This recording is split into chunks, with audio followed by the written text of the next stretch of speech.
Hello and welcome to today's stream. And today, as the wonderful title says, or if you're watching the YouTube video, we're just doing a quick Duolingo flex slash update just for posterity, because it is kind of impressive. I mean, to have that long of a streak, you know. It's like, you can't go backwards in time, right? So uh, I'd say pretty impressive. And yeah, it's certainly for posterity, right? Because who knows if I mess up, if I get hit by a car or my phone dies, or if something happens, right? Maybe it'd be a real shame for 687 days, uh, a decent chunk of the way to 2 years to go to waste. Not to go to waste, but to be lost. It is in French, and so decent progress. Max out everything along the way. And of course, je ne parle pas français. So, yeah, of course, the wonderful thing about me in foreign languages or languages in general is that my generic East Coast uh, accent and intonations comes through very strongly. And even then, even some like specific phonetic sounds, or that's a bit redundant, say phonetic sounds, that's redundant, but some phonetics I do have trouble with, apparently. As you might have just picked up right there. Uh, but anyways, moving on. So yeah, that's Duolingo. Again, Duolingo is definitely not. As a quick, in case anybody is actually kind of competent. Of course, Duolingo is very limited. I just do it for the streak. It's just like a daily thing to do that in 687 days, like when I get to 700 to a full 2 years and onwards, like it's just like a personal sense of accomplishment, which is for me like a sense of accomplishment, which is nice to have. Of course, Duolingo is not a platform to actually learn a language on. Like use Anki to learn vocabulary, use Memrise to be exposed to dialogue in native speakers. And of course, the best way to do it is to speak, parler, uh, hablar, schwa, um, uh, and all of that, right? Again, as I've just butchered those three different languages right there. Always a work in progress. Anyways, moving onwards to the next part of the stream. As I've said, let's play some GeoGuessr. Uh,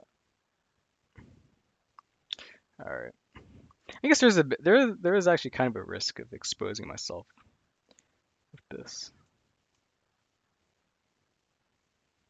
Uh, United States.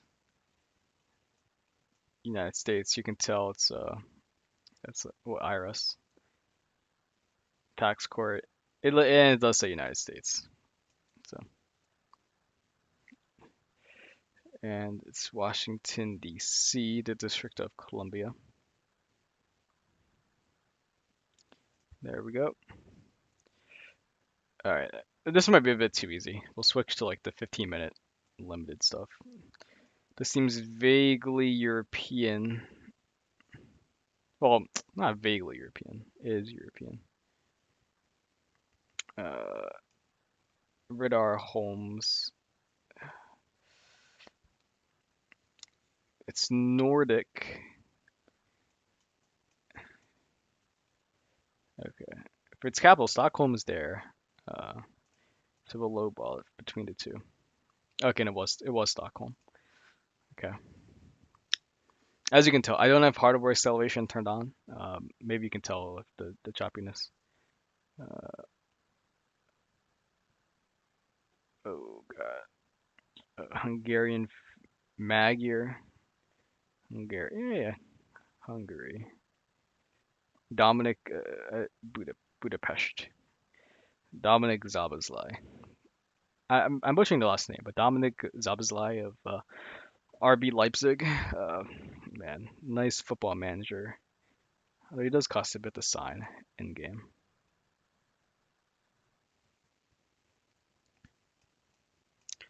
This might be a bit Spanish country, cause Años.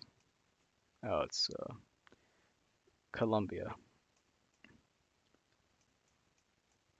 Bogota. Okay, being a capital is a bit too easy. to be honest. Our last one before we switch to high stake ones. This is Korea. You can tell by the writing. It's Korea. Seoul.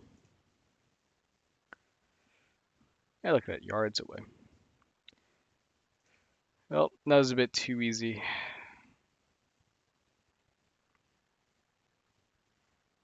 All right. I don't want competitive. I just want the timed. There you go. 5 minutes. Let's do it.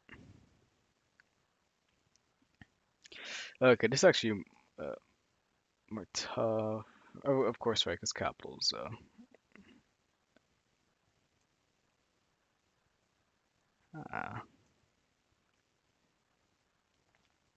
buildings, plants.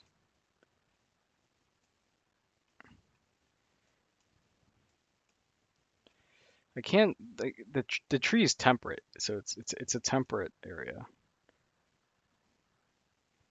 I think that card might be to tell. I think Eastern Europe somewhere.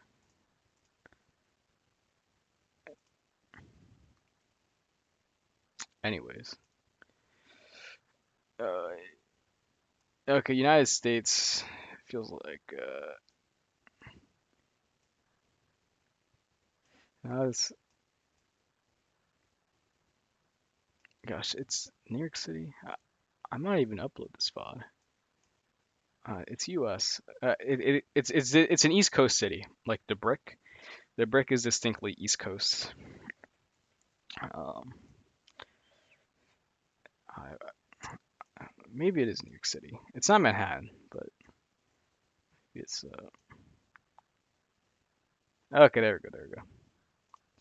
Yeah, definitely like the buildings for U.S. Like if it's brick, it's that's a pretty big tell. Uh, around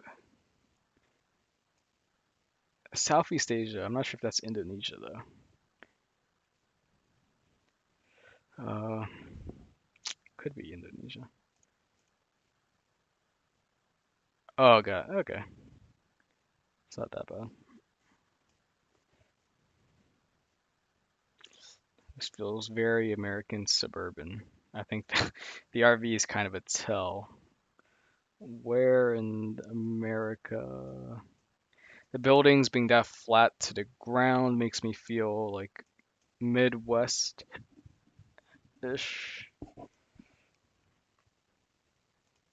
Yeah, of course, Tennessee is not Midwest.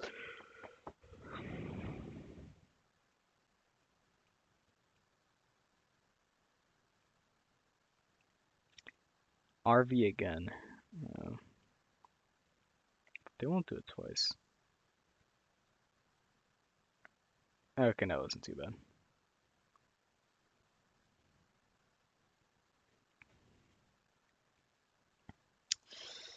All right.